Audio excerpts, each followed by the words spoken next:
आज मी तुम्हाला नाचणीचा कपकेक दाखवणार आहे. अगदी 5 मिनिटात होतो.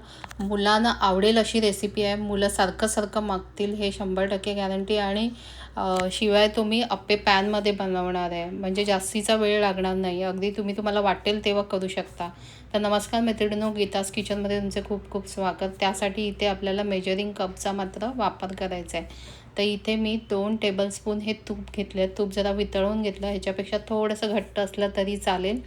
तर आता तुपाऐवजी तुम्ही इथे बटरचा किंवा जे खोबरेल तेल आहे त्याचाही वापर करू शकता.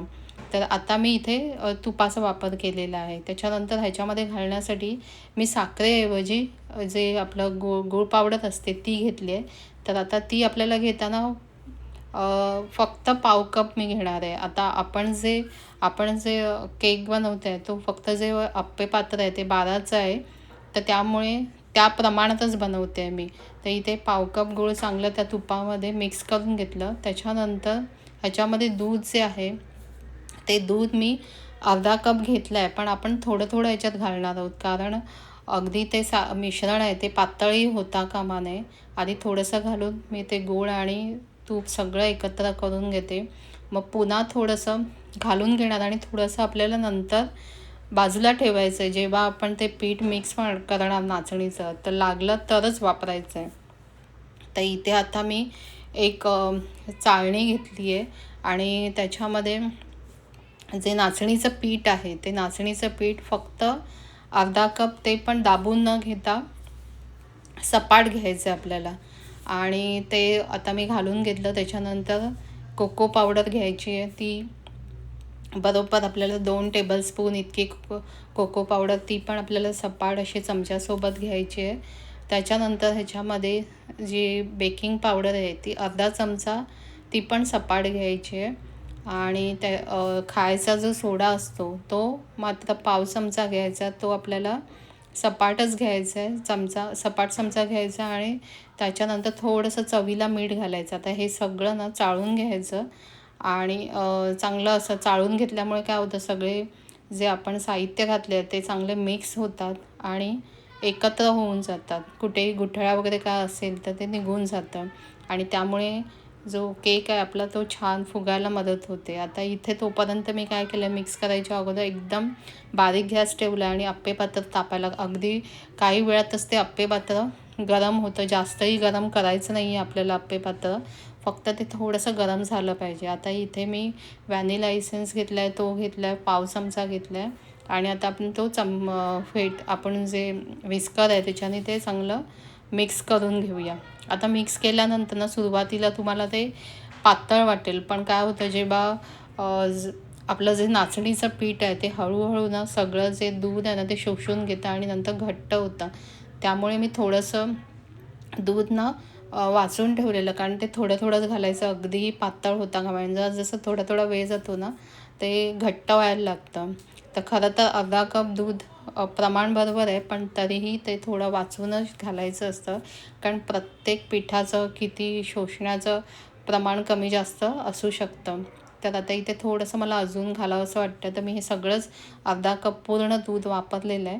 आणि पुन्हा एकदा मिक्स करून घेते. आणि त्याच्यानंतर तुम्हाला असं वाटत असेल की आपल्याला खूप वेळ लागतो आहे, तर वेळ लागत नाही, पटकन होतं. आता मी हे तुम्हाला दाखवते म्हणून मी थोडं थोडं घातल्यानंतर मी डायरेक्ट अर्धा कप घालून देते, कारण मला हे प्रमाण माहीत झालेलं आहे. मी वारंवार मध्ये मध्ये बनवत असते, कारण मला स्वतःला हा केक आवडतो. तर आता इथे सगळं मिक्स करून झालेलं आहे. आणि इथे थोडंसं ना जे अप्पे पात्र आहे त्याला अगदी थोडंसं तूप लावून घ्यायचं. खूप किंचित असं, जास्तही होता कामा नये, नाहीतर तो खालून असा तो तळल्यासारखा करपून जाईल केक. आता माझं हे चुकून जास्त थोडंसं पडलं आहे, पण अगदी थोडंसं लावून घ्यायचं.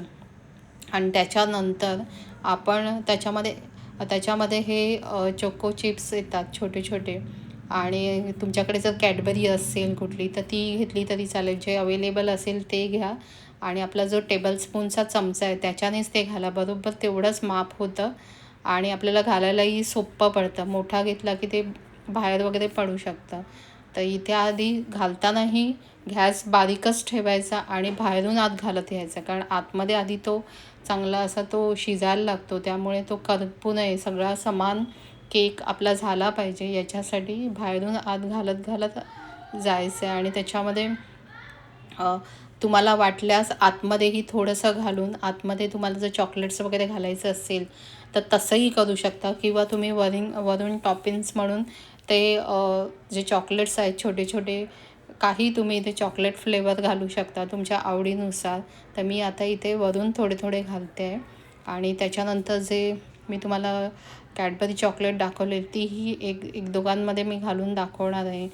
तर हा आता आणि घातल्यावर अगदी बारीक ठेवायचं आणि त्याच्यावर झाकण ठेवून मोजून फक्त 5 मिनटं आपल्याला हा केक गरम करायला ठेवायचा. आता बघा 11:35 झाले आणि बरोबर जेव्हा 40 होतील तेव्हा मी, कारण वरून आपल्याला झाल्यावर दिसतो की केक कसा होत आहे. जर तुम्ही ट्रान्सपरंट म्हणजे काचेचं झाकण ठेवलं तर तुमच्या लगेच लक्षात येतो की केक झालेला आहे. जास्त वेळही ठेवू नये, नाहीतर तो खालून करपेल.